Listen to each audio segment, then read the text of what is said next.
더불어민주당 혁신위원회가 첫 최신 카드를 내놨습니다. 소속 의원 전원의 불체포 특권 포기를 공식 요청했는데요.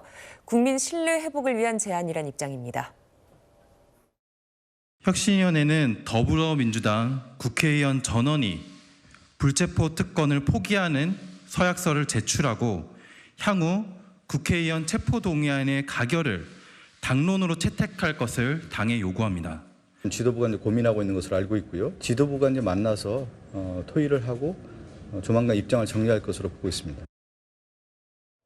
네, 최진봉 교수님, 네. 첫 번째 혁신안 어떻게 보십니까? 그러니까 혁신위원회에서 낸 거니까 지도부가 좀 무겁게 받아들일 거예요. 어쨌든 혁신위에 전권을 주겠다고 대표도 얘기한 상황이기 때문에 이걸 그냥 가볍게 보기는 좀 어려운 상황인데요. 그러나 이제 의원들의 의견도 들어야 돼요. 이제 국민의힘 같은 경우도 김웅 의원이 지금 반대로 해서 본인은 서약을 안 했더라고요. 그래서 이게 헌법적 권한이고 권리이고 국회의원들이 다 헌법기관인데 그걸 당론으로 채택해서 모두 다 해라 이렇게 하는 게 가능할지는 모르겠습니다. 그래서 아마 지도부가 논의를 할 것 같습니다. 이걸 당론에 붙일 거냐 또는 의총을 통해서 논의가 이루어질 가능성이 저는 있다고 보여지고요.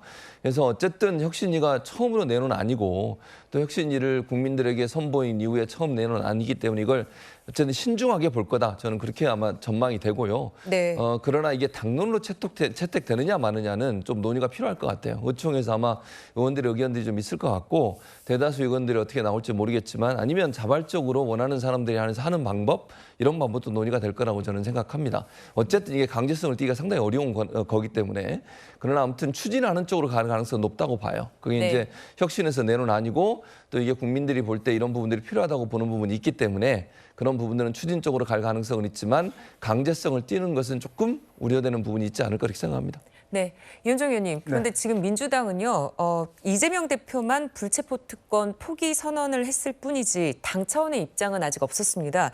혁신위 제안이 있었으니까 이제 공식 입장을 표명하든지 그런 일이 있을까요?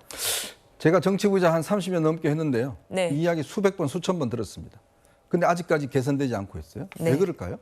그러니까 이걸 개선되려면 궁극적으로 헌법 개정을 해야 됩니다. 네. 만약에 지금 혁신위원회가 아시겠지만 지난 대선 때 이재명 대표 이거 대선 공약이었어요. 근데 어땠습니까? 자기가 제일 큰 혜택 받잖아요. 그러니까 이제 와서 혁신이 만들어서 혁신이가 하지 말자. 나는 혜택 받았으니까 다른 사람부터 하지 말자. 이 말이 되겠습니까? 아니 본인은 그러면 피해 나가고 다른 사람들은 체포동의안 그거 다 받아라. 이렇게 이야기를 하면 이거는 이야기 안 되는 거죠. 그러니까 본인도 이 혁신이 띄우기 전에 바로 본인이 일방적으로 발표를 했지 않습니까? 왜냐 나는 이미 받았기 때문에. 그다음 두 번째 할 때는 뭐 하겠다고 이야기를 하지만 그러나 더군다나 지금 벌써 이재명 대표 체제 들어서 4명이나 지금 이 부결이 됐습니다. 네. 자 그러면 이런 상황에서 과연 이 어떤 면에서 보면 아무런 규정성이 없습니다. 왜냐하면 이게 지금 서약인데 이 서약서가 무슨 소용이 있겠습니까? 예를 들어서 지금 민주당이 예전에도 혁신위를 많이 띄웠는데 당시에도 당헌 80조 개정해서 기소만 돼도 당직 못 갖게 하겠다는 조항이 있었지 않습니까? 예. 그거 그냥 종이짝처럼 그냥 다 개정했잖아요. 그게 바로 이재명 대표 있을 때 개정했지 않습니까? 그래놓고 이것도 마찬가지죠. 서약서 썼는데 그다음에 그거는 뭐 상황이 바뀌었으니 안 지키겠다. 그렇게 이야기를 하면 누가 믿겠습니까? 바로 신뢰의 문제라는 겁니다. 지금 뭐냐면 자신이 당대표 되고 그 국회의원 되고 그다음에 당헌 80조 개정하고 혁신안을 다 없애놔놓고 이제 와서 혁신이 만들어서 자기는 한번 혜택 본 거를 갖다가 이제부터는 딴 사람 혜택 보지 마라 라고 이야기를 한다는 게 얼마나 설득력이 있겠냐는 이야기예요. 네. 그렇기 때문에 저는 의미가 없고 정말 진정성이 있으려면 원포인트 개헌해야 됩니다. 개헌해서 아예 이 조항을 헌법에서 빼든지 그렇게 해야지 이거 해놔놓고 나중에 또 안 지키면 또 그때는 뭐라고 그럴 겁니까? 상황이 바뀌었으니 우리 또 안 지킨다? 이제 국민들 속지 않습니다. 네. 박상기 의원님, 혁신위 결정을 두고서 당내 의견이 좀 엇갈린다면서요? 네.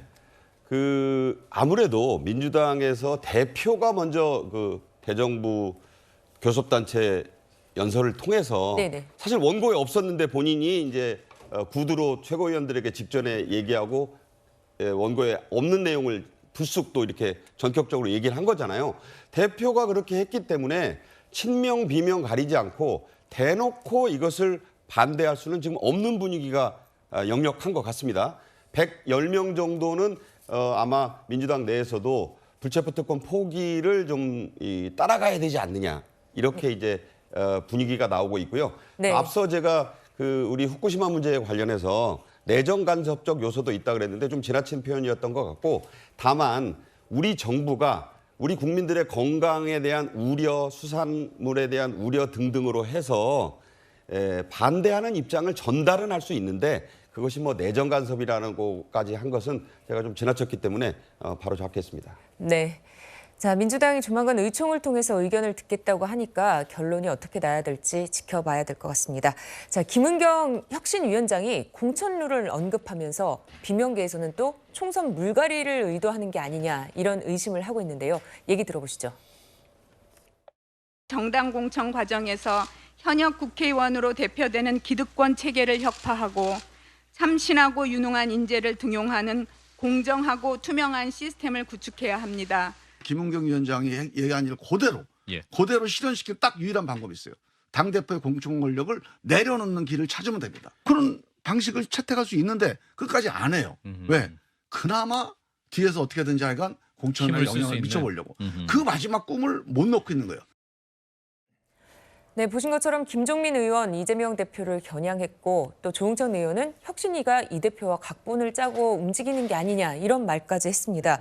정혁진 변호사님, 이렇게 비명계의 반발이 거센데 혁신위 활동이 실효성을 거둘 수 있을지 좀 걱정되는 목소리도 있더라고요. 글쎄요, 혁신위원장이 인정받으려면 네. 당 대표급의 무게가 있어야 되는 거 아니었겠습니까? 그러니까 그 정도 되는 인사가 딱 그 이제 임명이 돼가지고 선임이 돼가지고 혁신위원장이 뭔가 할 수 있겠구나. 그거 돼야 되겠는데 김은경 위원장은 제가 알고 있기로 정치 경험은 거의 없는 걸로 알고 있고요. 네. 그다음 학계 외에서 그렇게 특별히 알려지지도 않았어요. 그래서 이제 막 그 민주당에서 이야기하는 게 그래도 금감원에서 부원장한 거 아니냐, 이거 상당한 경력 아니냐 그렇게 이야기하지만 제가 알고 있기로 금감원장은 한 차관급 정도 되거든요. 그럼 부원장이면 한 1급 상당 정도 되는 것인데 그 높은 국회의원들이 그 1급 상당 하셨던 분 혁신위원장으로 오셨다고 해도 거기에 대해서 그렇게 이렇게 그럴까 그런 생각이 들고 그렇기 때문에 이제 김은경 위원장이 저런 정도 커리어를 갖고 있으니까 지금 시중에서는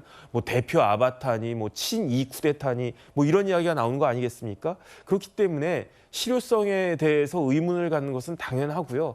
제 생각에는 뭐 이렇게 특별히 바뀔 것이 있을까 하는 생각이 갈수록 짙어지는 것 같습니다. 네. 이런 가운데 오늘 이낙연 전 대표가 1년간의 미국 체류를 마치고 귀국합니다.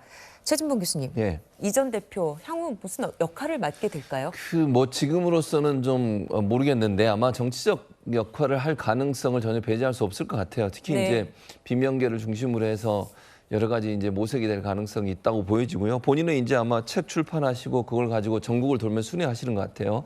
그러면 이제 아까 김종민 의원도 있었지만 김종민 의원이나 이런 분들, 비명계로 분류되는 분들 입장에서는 물론 당장은 그렇게 하지 않을 겁니다. 왜냐하면 상황을 좀 주시할 것 같아요. 공천이 다가오는 12월 정도까지 어떻게 지금 민주당의 전체적인 기류가 흘러가느냐를 볼 것 같고 네. 그 상황에서 어떤 형태로든 본인들이 이제 배제될 가능성이 높다고 판단되면 그리고 나면 정치적 행보를 할 가능성을 전혀 배제할 수 없을 것 같습니다. 그래서 이제 공천을 시스템 공천을 하겠다고 했고 대표가 뭐 공천에 대해 직접적인 영향을 미칠 수 있는 상황이 아니라고 저는 보는데요. 그래서 이 과정에서 어떤 분위기나 룰이 정해져 있느냐에 따라서 본인들이 만약 배제될 수 있다는 위험성이 있으면 이낙연 전 대표를 중심으로 새로운 정치 세력의 모색화하는 부분들을 생각할 가능성은 전혀 배제할 수 없다고 생각합니다.